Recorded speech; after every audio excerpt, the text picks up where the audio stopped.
Friends, तुम्हाला कधी हे लक्षात आलं आहे का की जेव्हा तुम्ही इंग्रजी बोलण्याचा प्रयत्न करता आणि अचानक तुम्ही ब्लँक होता आणि तुम्हाला शब्द आठवत नाही.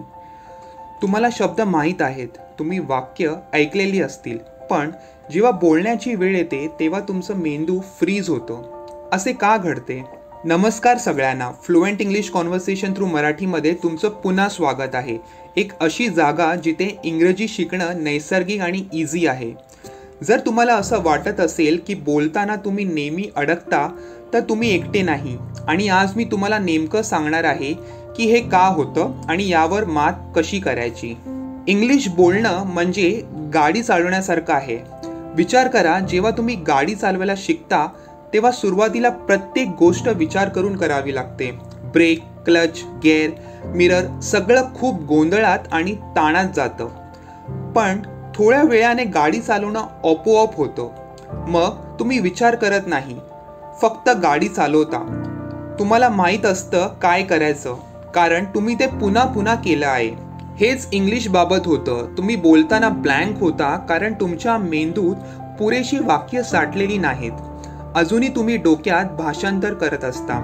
अजूनही तुम्ही व्याकरणाचे नियम आठवण्याचा प्रयत्न करत असता. हेच मूळ कारण आहे.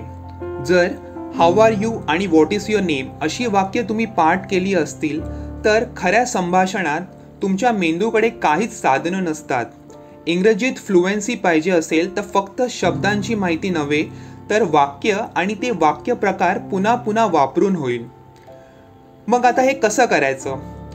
आपण व्याकरण पाठ करत बसणार नाही. आपण व्होकॅब्युलरी रटत बसणार नाही. आपण एक कॉन्व्हर्सेशन रोज ऐकणार आणि बोलणार. ही आहे 3 स्टेप प्लॅन जी तुम्ही आजपासून सुरू करू शकता. रोज इंग्लिश कॉन्व्हर्सेशनचे छोटे छोटे व्हिडिओ ऐका.